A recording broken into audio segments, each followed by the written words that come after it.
Okay, well, welcome everybody to our third Tennessee Soccer Club goalkeeper fireside chat series. Tonight's guest is Jane Campbell, plays at Houston Dash, has been a fixture on most every youth national team that we've put out on the field, and has recently been called up to the full national team. And she, along with Coach Lou, is going to sort of take you through her journey and her path, and share some of the things along the way that she's learned uh, to do to make herself the best goalkeeper she can, to be a professional, and hopefully continue her uh, season later on after, hopefully coronavirus is maybe flattening out for us. But Jane, welcome. Thank you for spending the time with us and with the kids tonight. And uh, Coach Lou, I'm going to turn it over to you, and let's let her rip. Sounds good. Thanks, Evie. So tonight we have Jane Campbell with us. She is, I was fortunate enough to get to work with her when I lived in Orlando. I helped out the Dash when they came to town for a few days. And ever since then, we've stayed in touch a little bit. And I've followed her career and tried to help in any way I can from afar. And just glad that she's able to stay safe right now and join us tonight. So, Jane, thank you again for being here. And why don't we start towards the beginning? Youth soccer in Georgia. Let's start there. Yeah, totally. Thank you guys for having me, and hello to everyone on this call. Thanks, Evie and Coach Lou as well. Glad everyone's doing well. Hope everyone is staying safe and healthy out there.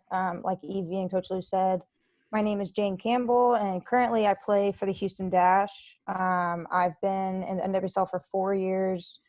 I was drafted by Houston, but like Coach Lou said, in the beginning, I was born and raised in Atlanta, Georgia, so not far from you guys. I played club soccer from, the day everybody begins, around 9 or 10 years old, at a club that used to be called NASA, which is now Top Hat. And then in high school, soccer kind of picked up with youth national teams. So I actually switched schools and actually switched clubs, and I switched to Concord Fire South, which that year was my sophomore year. They actually entered ECNL, which was ECNL's first year. So there's a little bit of history for you. But I joined Concord because I heard ECNL was going to be a great league for college exposure. And my old club was in National League, I believe. So I just thought the switch was going to be smart. And for college reasons, I wanted to play in front of college coaches and try and get recruited that way. So that was kind of where I went the rest of my high school career, and played for Concord for 3 years under a coach named Brian Moore. And I believe now he's at Charlotte Academy. But I got invited to my first youth national camp, which was the U14 ID camp. I think that still exists now. I know they've messed with the age groups a bit, but so I got called in when I was around 13. There was 100 of us there at that time. And then from then on, the ball kept rolling. So I was with the U14 team that whole year. And then I went to U15, every camp at U15, went to every U17 camp. This was all through high school. Was fortunate to go to a U17 World Cup in Azerbaijan, which was really, really interesting. For those of you who don't know where that is, it's in the Middle East, near Iran. I was fortunate to start as well. We ended up losing, so that's okay. We don't need to talk about that. But it was a great experience. And then from there, I went, we jumped age groups. So at the time, it was only U17s and then U20s. So I jumped straight into U20s after that cycle, and that's starting to get into my college career. Went again, fortunate enough to go to U20 World Cup, and we were actually the guinea pig team to have a World Cup in Canada, because the following year the full team was having their World Cup in Canada in the same venue. So that was kind of cool to be in the same venues as the full team and the actual World Cup, which was awesome. Again, ended up losing. Don't need to talk about the negatives. And then from there, it was U20s straight to U23s. I think now there might be a U21, but for us it was just 20s to 23s. So went straight into the 23s, and then I got my I started getting in with the full team around October of 2016. I actually had my very, very first call up, I think, when I was 17 years old, and I don't know what year that is. Coach Lou, you might have to help me out with that, but I was in high school. Exact date up. Yeah, I know it was in Jacksonville, but it was Right. the same exact camp that Julie Johnson at the time, and Crystal Dunn got their very first cap. So we were all kind of the young ones there, which was really cool. Tom Sermani was the head coach, which was awesome, and Paul Rogers at the time was the goalkeeper coach. So that was kind of the beginning when I was really young. And then through high school, fortunate enough to get recruited by Stanford University. Went out to Stanford in 2013, I believe, the fall of 2013. And again, there was an injury as the senior in front of me had an injury. So I started right away as a freshman and played all 4 years, won a couple Pac-12s, was an All-American, and unfortunately didn't win a national championship, but hey, that's okay. We were pretty good, and graduated in 2017 with a degree in psychology, and then got drafted. So fun career, fun youth career for sure, and had some great memories. Yeah, let's kind of rewind a little bit and kind of go a little bit more in depth in a few areas and kind of get your thoughts on some of that. And I think the year you're referencing, I think it was 2012, 2013, somewhere right in there when you got called in by Paul. I think we have a lot of goalkeepers on here, especially female goalkeepers on. And I know we have some that have aspirations to play at large universities and get called into national team camps. And, we are an ECNL club, so that does help for sure. But talk about what it was like as a youth player getting called into these camps. Like, what did it change anything for you? How did it influence maybe your approach to soccer, goalkeeping? Did it affect whether you played on the field anymore, that kind of stuff? Yeah, it was definitely an amazing experience. From the U14 ID camp, which was at the time the top 100 players at that age group in the time in the country, from all regions 1, 2, 3, and 4, to now on the full team. It is always quite the honor to represent our country and wear the badge and wear the colors, and it's just something I can't really put into words. I'm just very, very honored. And so to be able to represent the country at every age group, I think that's quite unique. And there are plenty of people on the full team who didn't make it till the full team. And there's other people like myself who went through every age group. So, not every path is the same. And I also think that's very unique about us as players. At first, I don't think I knew how special it was with the U14 ID camp. Luckily for me, with NASA and Concord, I played for some pretty good teams, and I had some really, really good teammates. So I think it was actually me and 2 other NASA girls went to this U14 camp, and we were all really excited. Top 100 people in the country, and of course you had played against certain people in tournaments, and so you knew relatively who everybody was. And after that, maybe a month later, I got another email that was like, hey, you're getting called back into another camp of a roster size of 36.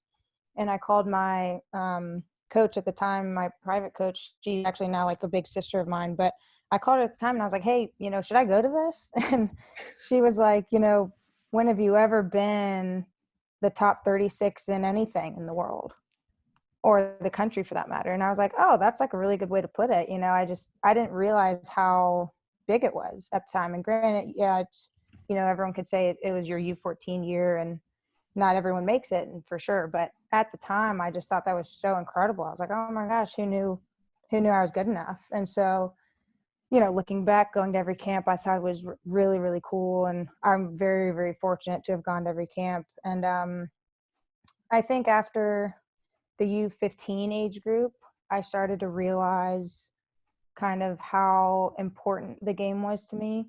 I tell, my dad always jokes with me that he claimed I told him as an 8-year-old that I wanted to go pro. Don't know if I believe it, but he probably likes to take claim to that story. But I think at a U14, U15 age group, I started to realize that, this could potentially be a career of mine.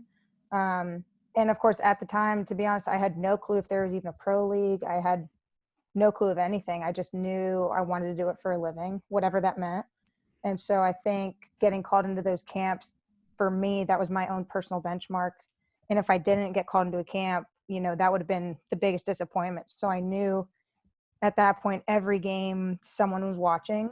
And my club coach told me that, every practice, every game, someone's going to be there with a voice to vouch or knock you down. And even now, in the pro game, it's the same thing. People are always going to knock on you. And it's the joke on our team that I'm the most hated goalkeeper in the league. So I think it's great. I think it's good that everybody has a voice and everybody has a vision for you, whether it's positive or negative. It's good that people always talk about you regardless. So I definitely think going to those camps was very, very special. And at the time, maybe I didn't know it in the beginning, but I definitely realized it as time went on. Yeah. I think it's definitely a massive honor, and, we're thrilled that you've been able to do that. And, biasly, I hope you get called back soon and stick again. And then I think what impact do you think getting called into these camps had on your college process? Because you said at about the 14s, 15s, that's kind of when you realize, hey, this is what I want to do with my life, is be a goalkeeper. How did that decision impact the schools you truly considered? Because I think there's a misnomer that every kid who's in the youth national team is getting a full ride to whatever school they want. I think, what were the factors in your process that helped you make your decision with Stanford? And, what other schools and those factors did you consider besides Stanford? Yeah, I just realized I didn't answer your previous question. I started playing on the field right when I played club, so I guess 9 or 10 years old. And then I always wanted to be a goalkeeper, but my coaches were like, no, it's a waste of talent. You're not going to go in goal. So I would always split halves up until I was around like 12. And then I decided around U12-ish, my coach was kind of like, you probably should make a decision by now. And then, by U13 and a half, I got called into that camp. So that's kind of like the age group. I know it's like a late bloomer. There's plenty of kids out there now, even kids I coach who are, 8 years old, full on goalkeeper, have the passion, which is great. Love it. But yeah, I think like you said, the 14, 15 age group was when I knew this could be something. At the time then, I know rules are a little bit different. We committed, really early on if you were of a high quality player. So, I know one of my peers, she committed her 8th grade year, which was absurd. She ended up committing to UNC, but that was wicked early for anyone in our age group. Around in my class, I believe the average time to commit was around sophomore to junior year. I know now it's kind of getting pushed back with the rules, which I think is really, really smart. But at the time, there wasn't that rule. So I started looking, just like I said, from Atlanta. So I started at all the SEC schools just because it was convenient. To be honest, I didn't really know who was looking at me. I didn't really know the process, and neither did my parents. College sports for them, it wasn't like what I was going through. And same with, I have an older brother and he didn't play. So we didn't really know what we were getting ourselves into. I was about a day away from committing to Florida State. I just loved the campus, loved the coaches, loved the team. I just loved everything about Florida State. And then right before I was about to commit, Stanford actually called my club coach and was like, hey, we had an injury. We'd love to recruit Jane. And I told my mom, I was like, that's bogus. I don't want to go there. And I'm committed to Florida State, and it's just going to be pointless. And coincidentally enough, I had a youth camp out in California, maybe a week or two after that phone call. And my mom was like, listen, why don't you just go to Stanford? It's right there. Take your visit. It was an unofficial visit. Just take the visit, meet the coaches, and then head out and figure out your decision. So I was like, okay. So I went to the camp, then went up to Stanford. The camp was in LA. went up to Stanford, which was near San Francisco, and had my visit. Thought it was great. Came home, and about 2 weeks later, when I came back and I landed, I was like, oh man, I'm for sure going to Florida State, no question. And my parents were like, I think you should really think on it and just envision yourself at either place. And so 2 weeks later, I committed to Stanford. And I think the two biggest things for me for Stanford, or any school for that matter, it's the same reason why I love Florida State, was the people to me were just so nice and so unique. I mean, at either school, they just had so many different backgrounds and really diverse to me, and people I'd never met before, and certain things I just didn't really know about other people. I was just from a small area, and I guess sheltered, that's probably a strict word, but I just didn't know a lot of people. So, and I didn't know a lot of things. So going out to either place, I was just really eye-opening for me. The second big thing, oddly enough, is I hate playing in the cold.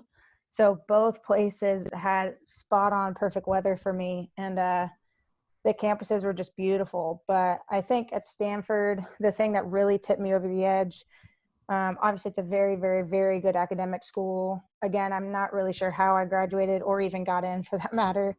But no, not a knock to Florida State or anything, but Stanford's just very elite. I just think the coach told me there at the time, Paul Ratcliffe is his name, he's still there. On my unofficial, he was like, in high school, you're a big fish in a little pond. And he was like, when you come to Stanford, you will always, always, always be a little fish in a big pond. And I understood that when I moved into my freshman dorm and my neighbor was a diver. And she was like, yeah, I just won a silver medal at the last Olympics. I was like, whoa, I mean, as a freshman, that's incredible. Representing the U.S., to me, that's just incredible. And I thought, wow, like, who am I? I've gone to youth national camps, haven't really done much. So to me, that really opened my eyes. And I think that's kind of what pushed me over the edge with Stanford. Everybody tells you, I think, when you're going through the process, you have to envision yourself at a school without your sport or without your extracurricular activity, whatever it may be, whether it's, music or, anything, studying or anything. And I think that's actually really true. At any given moment, your sport can be taken away. So will you be as happy as you are with your sport at the school than without it? And I think that's huge. I think, if for whatever reason, if soccer got taken away from me at Stanford, I still would have had the best time of my life there. And again, I think that's what kind of pushed me over the edge with committing to Stanford. Yeah, great. I think some of the things that really stood out for me there, Jane, is, you talk about your heart set on one place, and then you wait a little bit longer, you explore another potential, and then you end up making a different decision because you didn't rush the process. And I think, thankfully, the new rules are helping that, putting the ball back in our players' hands rather than the coaches. And I think that's good.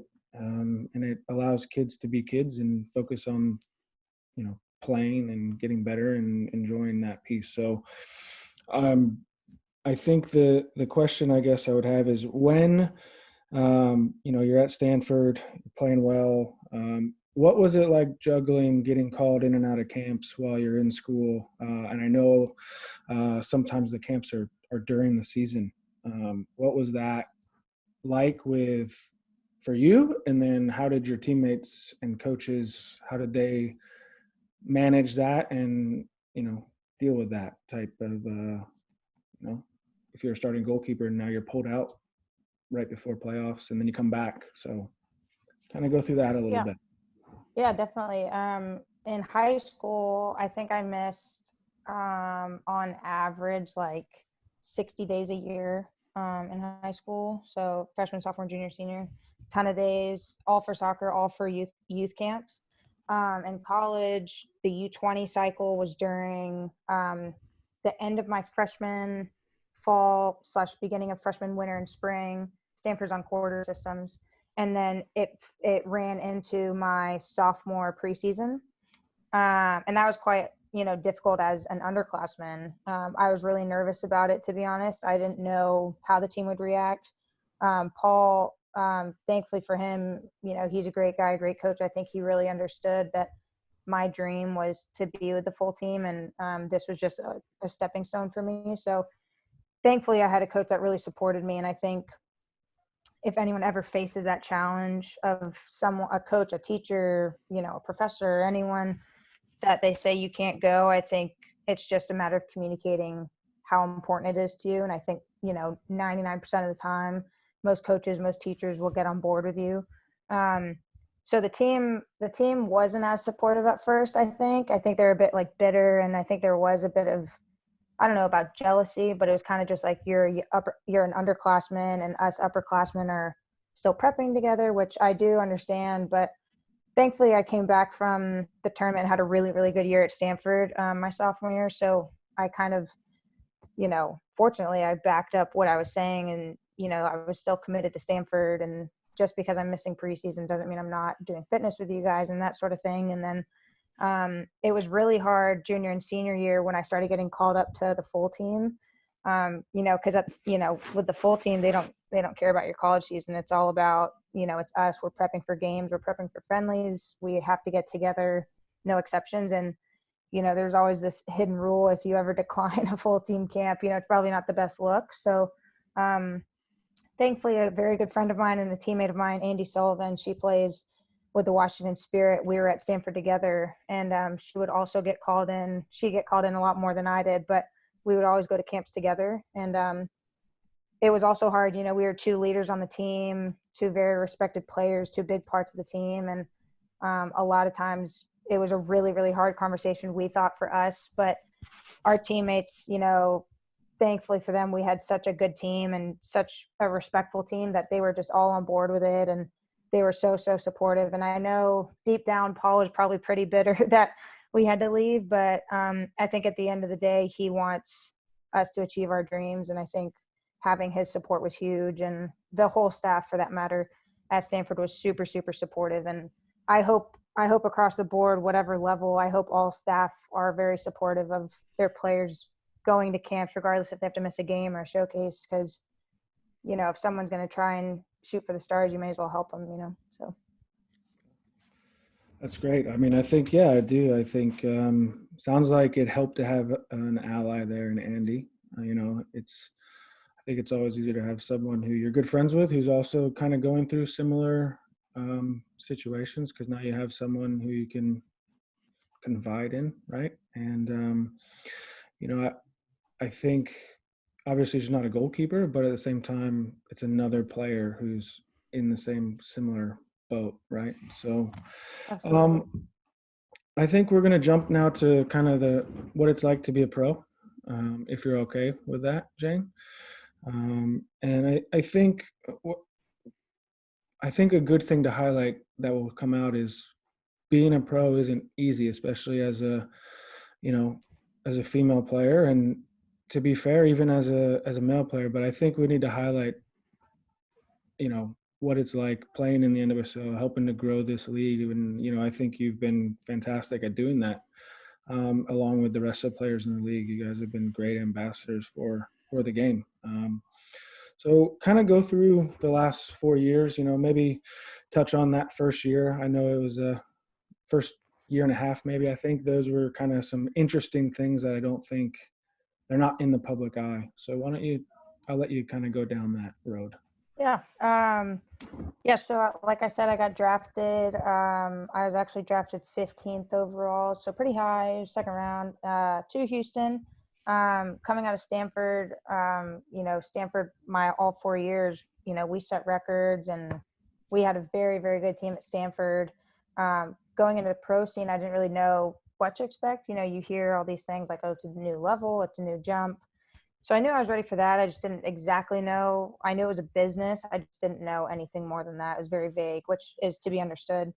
To give some context, I know there's tons of age groups on this call. So for those of you who don't know much about Stanford, at the time when I was there, the most shots I faced, I think the max amount of shots I faced ever in my 4 years was probably 6 or 8 on target ever in 4 years. So very, very little. That's per game, guys. That's per game. Yeah, per game. It was very, very little. Some people, some people in college face like 20 to 30 shots a game. And it's just different style. Stanford's very, very, they have a very pretty and good style of play. So when I got drafted, I was kind of expecting the same thing with whatever team I got drafted to. And so obviously I thought with Houston, it would kind of be like that. And I came into Houston, and that March, actually, I got my first cap in Houston. Actually, I played against Russia, and it was it was during the first week of our preseason. So it was really cool having like the team there. I was a rookie, got my first start with the U.S. I was on cloud nine. Everyone was on cloud nine for me, and that was super, super cool to have an organization just back me like that off the jump. But then, first game rolled around, and I thought, I thought I deserved to be a starter. The coach had told me I was going to be the starter, but because I missed a week of preseason for camp, he wasn't going to start me. So I was like, okay, well, I guess that's how it is. You miss practice, you're not going to play. So I was like, okay. So sat the bench. I think we ended up tying that game 2-2. It was against Chicago.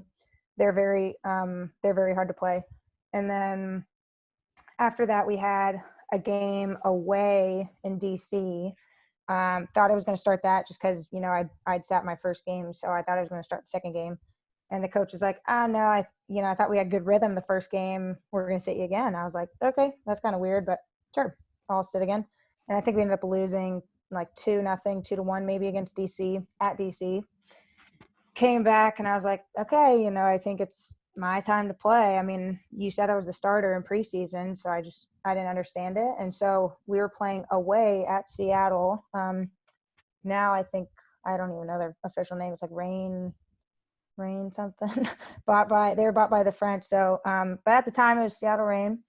At the time it was Seattle Rain. So, playing away at Seattle, for those of you who don't know, at that time, they're the hardest team to play away. They played on this turf field, really weird stadium. It was just really difficult to play them. Very good team also. So he was like, all right, you're going to get the start. And I was like, great, first start.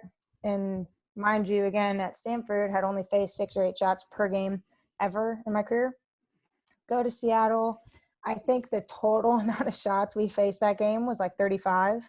We ended up losing the game 5-1.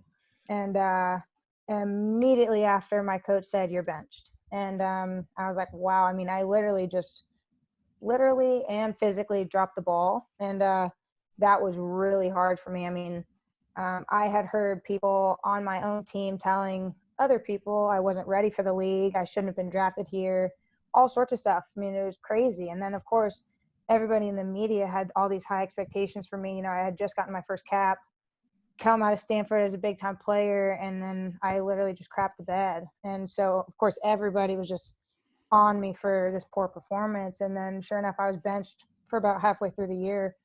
And then our head coach got let go and his staff got let go. And our interim filled in. His name was Omar. And he brought in a couple assistants to help him. And I went up to Omar and I was like, hey, listen, I know I dropped the ball, but I'm ready for another chance. And I've sat my time, and I just want you to know I'm ready whenever that time is. And so, blessing in disguise. You never want your team to lose, but we went on this losing streak of, 4, 5, 6 games. And then we had a FIFA break, and where that's a pause in the league. Essentially, no games are played for a weekend. And so we came back after the FIFA break, and Omar came up to me and he goes, this next game, if we lose, you're going to start. I was like, okay, perfect.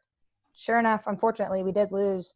So that meant I was starting the next week, which was awesome. And we actually were at Orlando, playing Orlando, my second start of the year and my second game of my pro career. And we ended up winning 2-0.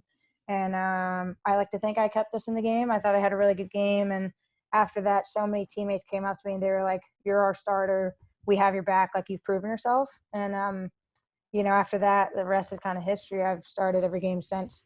Knock on wood, I stay healthy. So that first year absolutely was very, very hard for me. I didn't really know, what my career was going to be. I really, some days I would go home from training and go to Barnes and Noble and just go through like the motivational book section and just find books to get some sort of insight as to how I can like get out of this funk. I mean, I really just didn't know what to do. And it almost felt like I was kind of alone. I didn't really know who to reach out to. And a couple coaches from back home had reached out to me like, hey, we're thinking about you. If you need anything, let us know. And that was very nice. But I just, I just felt really alone. And then finally, I just knew at the end of the day, my play is going to speak for itself, whether that's in training, in a game, anything. And I just knew I had to essentially get my head on my butt and just play the way I had played at Stanford and just very free and very relaxed.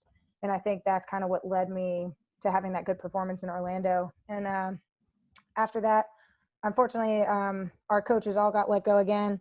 Second year, we had a brand new coaching staff that were, they were all Dutch for the most part, and very, very big culture shock. That's actually where I met Coach Lou that year in Orlando. And that was really hard for us because our head coach didn't see eye to eye on the American way.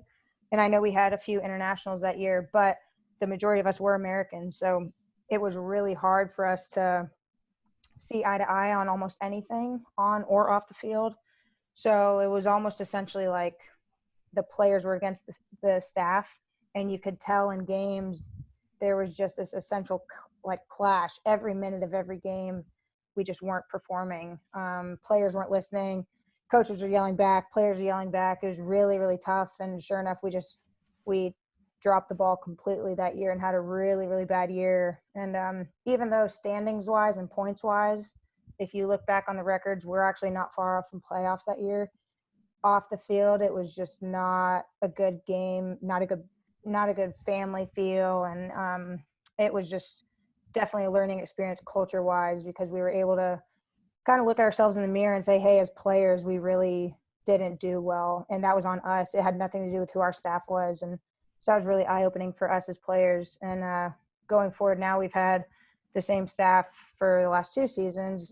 James Clarkson is our head coach, and we have a full staff, which is great. I think now we're still trying to figure out the rhythm of our team. And we have a bunch of blue-collar players, not a lot of, quote-unquote talented players. They're not, those big names. It's all a bunch of gritty, hardworking, kind of underworking players or underlying players. And I think this year, we'll be able to surprise a lot of people. So that's exciting, but definitely not a smooth road like people assume it is, I think. But again, looking back, I'm so grateful for every experience, every time I've been benched, everything, because it's just allowed me to play every game and enjoy what I do. Yeah, I think, I think it's good. I mean, I think, a lot of people have what you experienced as a freshman, right? However, like you mentioned, you were able, because of an unfortunate injury to an upperclassman, you were able to start from day one, right? And then you go into the league and it's not the same, right? So how you handle that is, I think it's admirable. I think it's very telling of, the position that we are in as goalkeeper coaches. I think the other thing to highlight is you as a pro, the coaching staff can change 2, 3 individual staff members can change multiple times over a season. And then you get some consistency. But then you also kind of go, wow, it wasn't necessarily the coaching staff, maybe it was us as players. So I think you could choose not to answer, or you can answer if you like. In the first 2 years, how many goalkeeper coaches did you go through in Houston? And I know none of them were by your choice, but how many did you guys go through? So my rookie year, we had quite a few. I think rookie year we had about 4. And then my second year, I think we had 2 or 3. So combined, it's 7 in 2 years.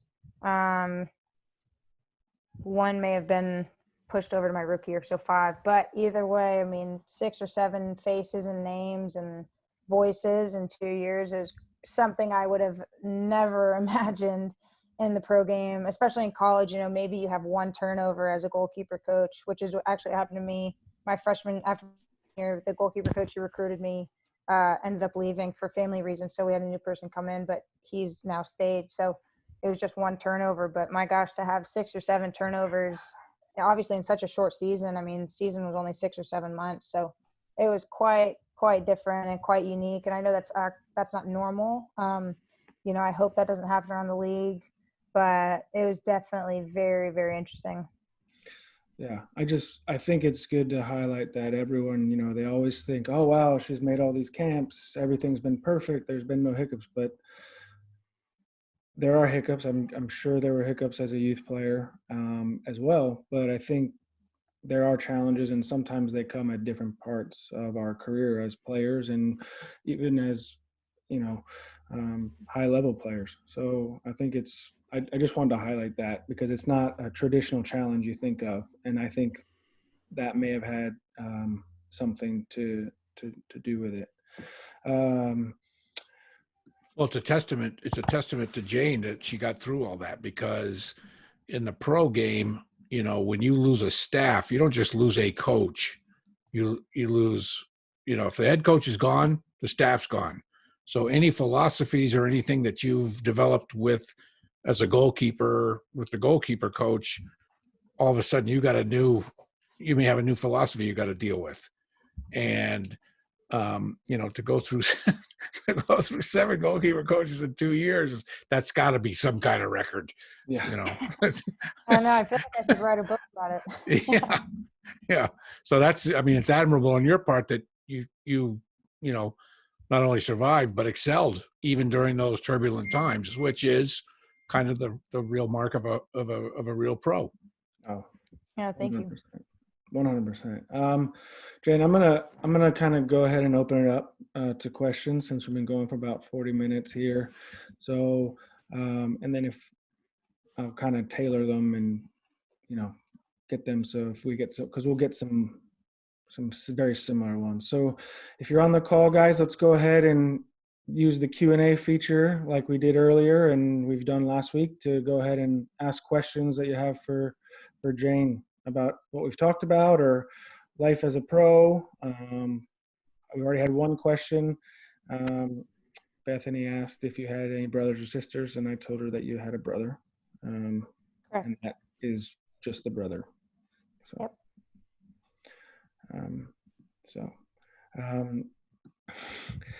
Do you regret not going to Florida State? I love Florida State till the day I die. It's an amazing school, but I could never regret going to Stanford. And I stuck by my decision then, and I still stick by it today. It'll hands down forever be the best university.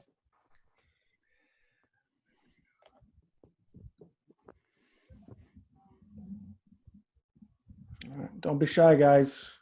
Questions. There we go. Just a little bit slow to come through. Okay. All right. Mallory asks, if you could go to any college besides Stanford, where would you have gone? Mallory, good question. I bet you know the answer. I'd probably go to Florida State. Okay. This is a good question because I know the answer. Theo has asked, have you been injured and how did you recover? Theo, you said? Theo, good question. Knock on wood, haven't been too severely injured. Going into the U17 World Cup, I actually had a grade 2 MCL tear in my right knee. It was, 2 months out of the World Cup, and everyone kind of figures if you get injured, you're off the roster. So it was quite alarming to me. They had to rush my rehab and PT, and thankfully in high school we had good PTs. So we rushed it for sure. I think I got back within 4 or 5 weeks and then had to fly overseas and play.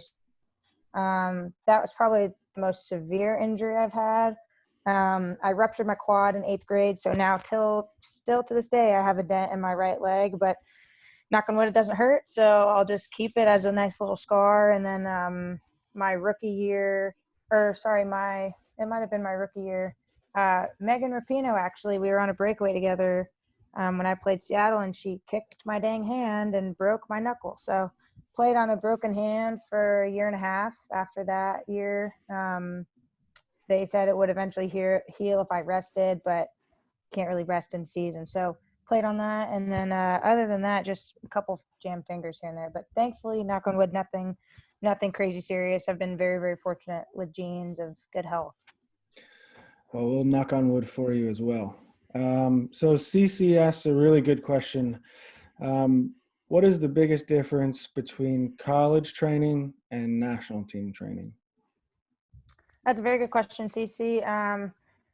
Wow, college training, at least at Stanford, I can't really speak for any other college coach out there, but Paul did a really, really good job of kind of transitioning the club game, the club practices to the college game. And it's very, very structured at Stanford. It's almost too simple.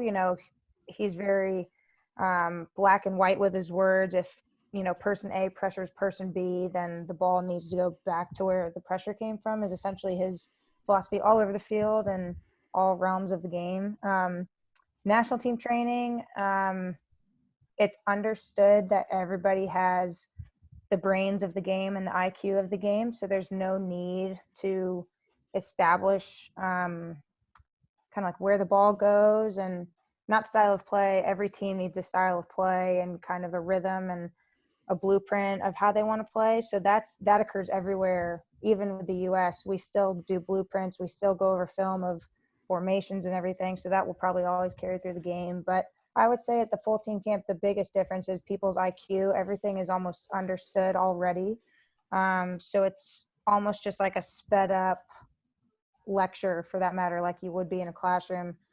Instead of just going at a normal pace, everything is sped up. So even on the field, everything that's explained, every drill we do, every pattern we do, it's just sped up times 10. So your understanding of the game has to be there. And I think in college, the understanding of the game, a lot of people don't have it. And I think in college, that's when you learn the flow of the game and the rhythm of the game, no matter the formation, no matter the pattern. So at the full team camps, we really focus on how can we, emphasize our strengths and how can we diminish our weaknesses in order to perform at a high level.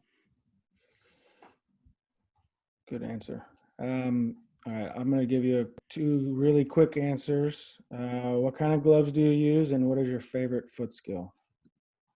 I am a Nike athlete, so I wear Nike gloves. They're kind of custom made, so I don't really know the name of them, but I wear a roll finger, if everyone knows what that is.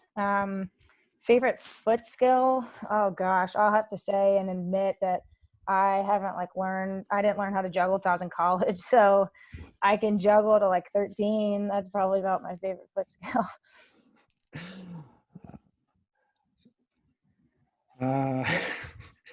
If you could tell your 12-year-old self anything about your soccer experience, what would it be? I would say there's going to be a lot of ups and downs, but the people you meet, the coaches you meet, the friendships along the way, that'll for sure make it, all worth it. I think that's like a famous quote, but I don't mean to be cliche. It really is, the best time of your life when you're on the pitch, on the field with your friends, or maybe people you don't even like, but you have a common passion, and that's playing the game. And I think that's just the most joy you can ever have. Nice. This is a good one.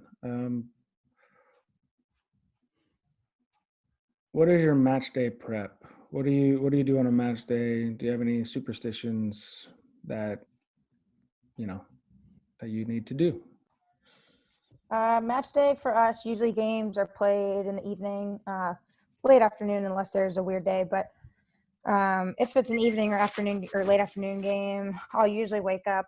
I've got 2 little dogs, so I'll usually wake up around 8 to go walk them for a nice long walk. I'll come home, have a coffee, and make a little bit of a bigger breakfast. So I really like scrambled eggs, so I'll make a scrambled egg and a piece of bacon or something, and maybe a piece of fruit. And then I'll kind of just hang out. I might take the dogs on another walk just to get outside, but obviously in Houston it can get pretty hot, so don't want to stay outside too long if it's in the summer. But after that, I'll probably come home. I might try and just close my eyes for, 10, 15 minutes, just to rest just a little bit. And then around, maybe 2:30, I'll start to kind of like get ready. I might shower if it was a hot day, or I might just pick out an outfit. And then usually for Houston, it could vary team, but we have to be in our facility 4 hours before, or 3.5 hours before kickoff. So let's say the game's at 7. I think we have to get there around, maybe 2.5 hours. We have to get there at 4:30. Sorry, 2.5 hours. We have to report to the facility. So if I have to get there at 4:30, I'll leave around 4. And then you get to the locker room. People do all different things, listen to music. Maybe they have another snack, read a book, almost anything. It's really up to the individual. I like to get dressed really early and get taped really early. And then I actually play with a lacrosse ball against the wall just to wake my eyes up a bit. The only superstition I have is I tie my left cleat first, and then I used to put on my left glove last, but since I broke my hand, I had to wear this funky thing under my glove. So now I've gotten in the habit of putting my left glove on first. So left cleat, left glove on first, and that's really about it. Nice. This is two people asked very similar questions. Catherine and Kate both asked, how do you prepare for that first preseason in college, or what's the difference from youth travel soccer, ECNL, to college soccer? Yeah, I would say, first preseason is for sure nerve-wracking. You have all the upperclassmen who see you and they probably say something stupid like, oh, y'all are going to die in running or something like that. And, you're going to hate the fitness, or you're going to hate the coach, all this stuff. And that's all crap. It's all BS, because at the end of the day, everybody's happier there. So I would say the club environment, fitness-wise especially, really prepares you, I think, for the college game. I do think in college there is more fitness, so it'll definitely be a learning curve for everybody entering freshman preseason. And I think just preseason in general in the college game, there's such an emphasis on fitness. So I just think that is probably the most intimidating factor going in to the college game. I think that also another big difference is, everybody says size, speed, and physicality at each, benchmark of life, from the club game to college, from college to pro, from pro to the US. There's, that always increases. But again, that comes with age, right? A freshman isn't going to be as physical and as strong as a senior. And that just comes as you grow and as you get to know your body. And most colleges, I think, have a nutritionist and a strength coach, obviously weight room, and you may not do those things in high school, and that's totally okay. I think that's part of the learning curve in college, is to grow into your body, into your frame, and know, what you like, what you don't like. But I would just say enjoy the process of getting ready for the preseason. Don't stress about it. Don't feel too flustered. You're prepared. You're committed there. You're going there for a reason, and the coaches all know that, and they have your back, whether they show it publicly or privately. I think everyone should really enjoy the process of going into college. I think that's a great answer. Yeah, it's going to be a jump no matter whether you go from 9v9 to 11v11 to high school to college, from college to pros, from middle school to high school. That's a great answer, Jane. Let's see. We'll give the non-goalkeeper who's asked a question. We'll give McKinley here her question. She said, "Who is the best forward you've ever played against, and what did they do that was so effective?" Well, that's a great question. Wow. I'll just stick to the U.S. side, because I'll have to admit I haven't played that many people internationally. So I'll just stick to U.S. players to make it easy for everyone. I would say Megan Rapinoe is one of the hardest players to read with what she does with the ball. She's just really shifty to me, and especially when she gets in front of frame, she can strike the ball so many different ways and disguise it. And for me as a goalkeeper, I think that's really difficult. I mean, she looks like her hips are opening for a whipped in swinger with her right foot, but then she'll end up closing her foot and knuckling the ball right under the crossbar. And to me, that's really difficult. It's really hard to pick up those cues as quickly as she does it with her body, which I think is super special. And obviously that's why she's a very special player. Another person I'd say for sure is Carly Lloyd. Big mentor of mine, great respect for her. I think her mentality is what separates her from every other player on the field. I know many people have kind of bashed her in the recent years, and I think the negativity around her, that people just don't know what she's like in a private setting on the field. And fortunately, I've been in camps with her, so I know exactly how she is, and she's kind of showed me the ropes in that regard. And I think having a mentality of, it's the 89th minute, we have literally 3 minutes to score a goal to get a win or get a tie. That is kind of a scary sight to me. And playing against her, even in the league, when the league, she's going to do damage in some way, shape, or form, whether it's a pass, whether it's a long ball, whether it's a shot on frame. So to me, that's what makes her most dangerous, is her mentality. I think an interesting, sorry, Lou, I think ahead. an interesting thing here for our young goalkeepers is what Jane just said. She talked about two players there that are difficult to read, that are difficult to sort of figure out what they're going to do. And as you go up in levels, part of your job as a goalkeeper is to watch players during a game. So you pick up these clues as to how they play, where they may play the ball, their preferred foot, their preferred sort of, place on the field to strike from, that kind of thing. And it's you guys we just talked about, high school or club to high school to college, college to pros.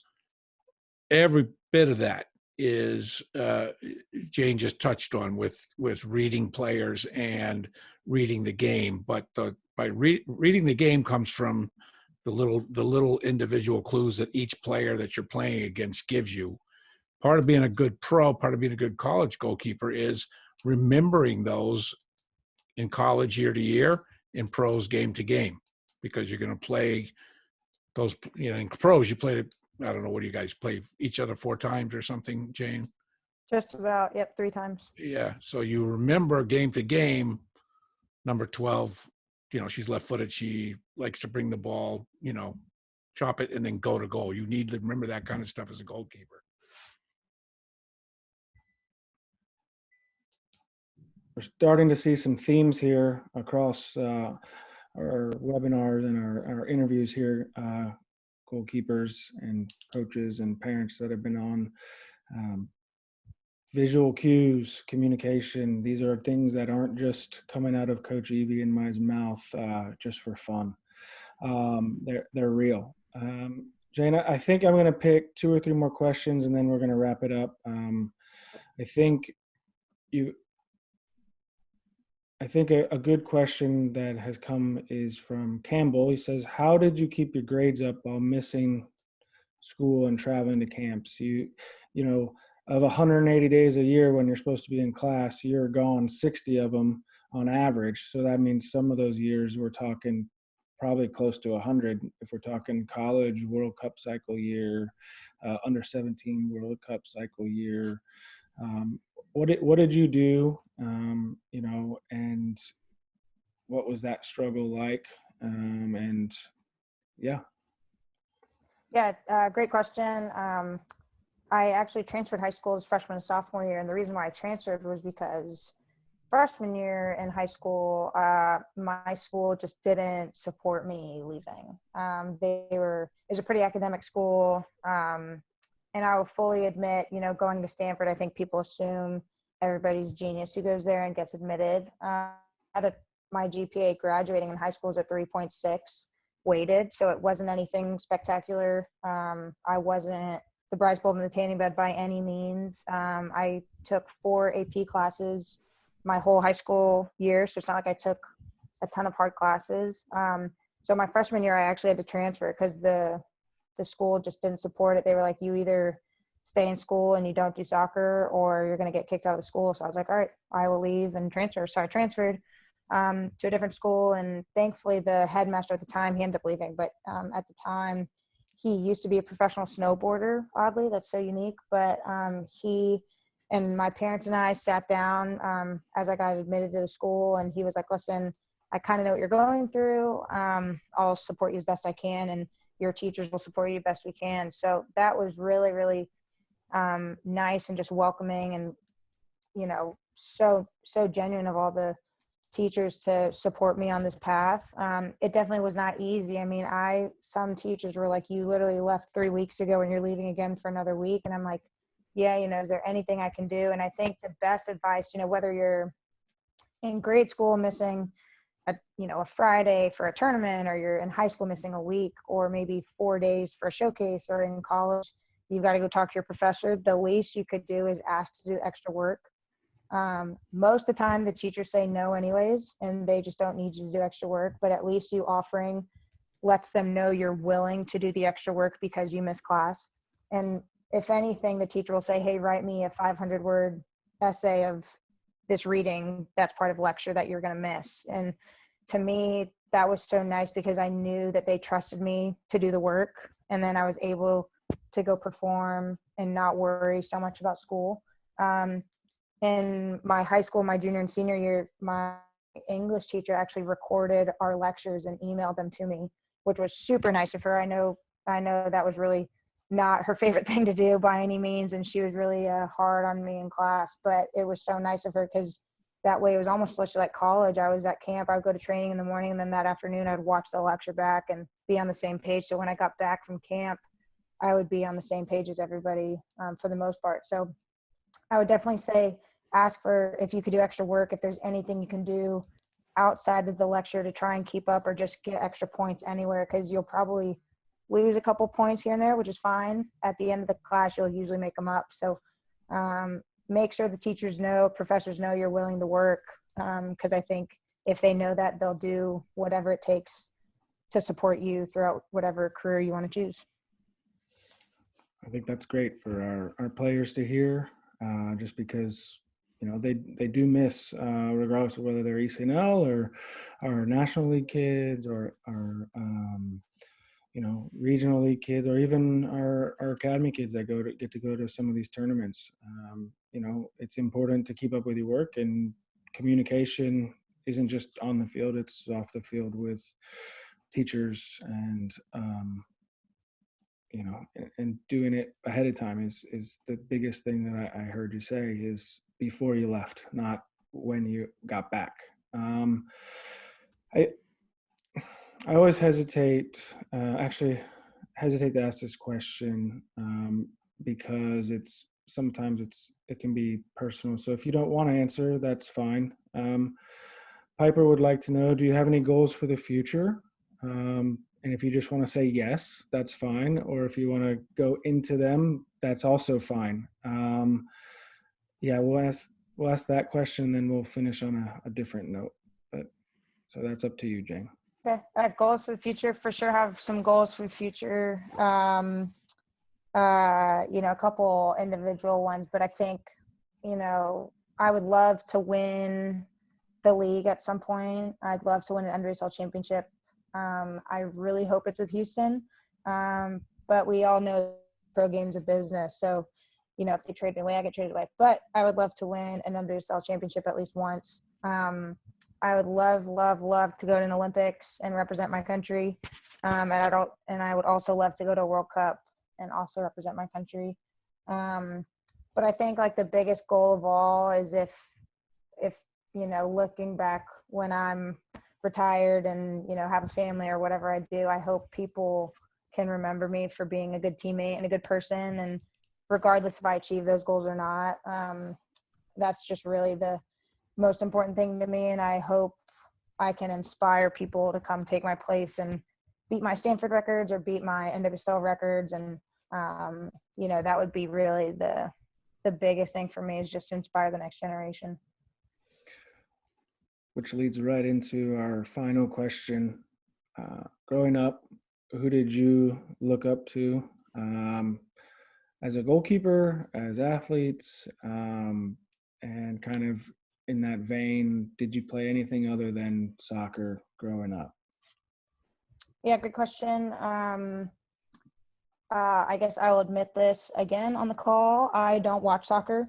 I only watch as a fan of my friends if they're in the league, or I know a couple of MLS guys from Stanford, so I'll watch them, but I do not watch the pro game. So to pick a player, that's going to be hard for me because then I'd be lying. So growing up, and still to this day, my older brother, he's probably my biggest inspiration, my hero, and he's in the Coast Guard, and I came from a military family, so both my parents served, and my brother is now serving. So for me, that's why representing my country has such a huge impact for me. I am not going to be in the military, and I can't imagine what it's like, and I'm just so thankful I'm able to play this sport for a living and as a job. I mean, I just can't even put it to words. So I would say my brother for sure was my biggest inspiration growing up. He was an athlete, never played soccer though, but he got the brains of the family and I got the athleticism. But as a athlete, I'd say my biggest inspiration still to this day, probably tied between LeBron and Serena Williams. Two totally different sports, but I think both for what they've done just as athletes, regardless of gender, I think is just monumental in their sports. Serena, obviously as a woman, has, just her dominance in her field, I think is just so powerful, especially for young girls watching her in the tennis sphere. Even though I'm a soccer player and I watch her and am very motivated by her, I think someone having that powerful game and such dominance in a career, even after having a child and a family and everything, I think that's just so inspiring for anyone really, no matter the gender. And I think LeBron, even though he is a male and, I'm not going to be in the NBA, but I think what he's done in his community, even though on the court he's very, very good, I think what he's done in his community is just, it's just so, so inspiring to me. And I can only hope, that I could do even like a tiny fraction of that one day in my life. So for those two for sure, I think my biggest athlete inspirations. Playing other sports, I absolutely did. When I was really young, I danced ballet actually for 12 years, and then had to stop ballet to play club soccer with NASA. So that was kind of my transition there. And then I played tennis and basketball actually up until college. And I don't know if there's coaches on this call, but if any coach tells their kid to only play soccer in middle school or high school, you should lose your job, because I think it's a bunch of bogus. And I think having multiple sports or like having extracurriculars, whether it's theater, music, anything outside of soccer is so helpful for the mental game and also cross training at such a young age. I think it's so, so important. And I actually think it's helped me stay as healthy as I am, to be honest. So soccer, basketball, and tennis, if I could do it all over again and have a second life, I probably would have stuck with basketball, but I think soccer turned out pretty good. So. Well, Evie and I are big advocates of, having your primary sport, which obviously in your case was soccer, and then supplementing with other sports. So I think it's great. Massive fan of both those athletes as well. Please thank your parents and your brother for us here from TSC. We thank them for their service. And then last but not least, Jane, thank you so much for giving Evie and I the time to sit down with you and chat. So our goalkeepers and even our forward, McKinley, who joined us, and our coaches who were on here and families that were on here as well. We can't thank you enough for giving us the time, and continue to stay safe and healthy. And we look forward to watching you once the league gets rolling. Evie? Yeah, thank you guys so much. Yeah, Jane, thanks very much. And we hope things sort of calm down and you get back on the field, and we look forward to seeing you as you say, wearing the colors and representing the country again. Good luck with that. Thank you so much. And thank you for taking the time to share with us and the kids your story, because it's, as you know, when you're a young kid coming up, it's good to hear, upfront and personal from people that have done it. So thank you. Yeah, absolutely. Thank you guys so much. And everyone on the call, thank you for taking the time to listen. A huge honor being with you guys. And Evie, great to see you. And as well, Coach Lou, thank you so much again. Okay. Absolutely. All right. Thank you, Jane. Have a good night. See you guys. See you guys.